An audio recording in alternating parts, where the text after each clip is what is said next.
এফাকে একটা কথা বলি, আমি যদি মারাও যাই, কারণ আমি তো হার্ট রোগী, আমি অলরেডি অনেক আঘাতপ্রাপ্ত হয়েছি। এটা আপনারা দেখছেন কিভাবে মারছে। আমার নাম মোহাম্মদ ইয়াজদাইন, আমি শেরপুর 2 এর বাসিন্দা, 8 নং চরেষ্টদর ইউনিয়ন বুটকান্দি গ্রামের।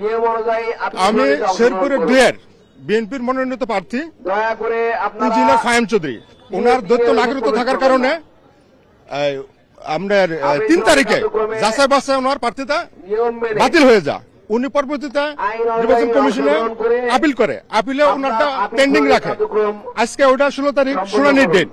তাই আমি মহামান্য হাইকোর্টের মাধ্যমে আইনজীবী ধরে আমি একটা রিট করছি। এই রিটটা শুনানির জন্য আমি আমার আইনজীবীর সাথে আসছিলাম।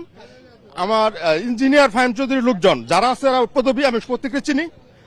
এবং এফাকে একটা কথা বলি, আমি যদি মারাও যাই, কারণ আমি তো হার্টের রোগী, আমি অলরেডি অনেক আঘাতপ্রাপ্ত হয়েছি। এটা আপনারা দেখছেন কিভাবে মারছে। আমার ধরে নিয়ে আসছে ভবনের ভিতর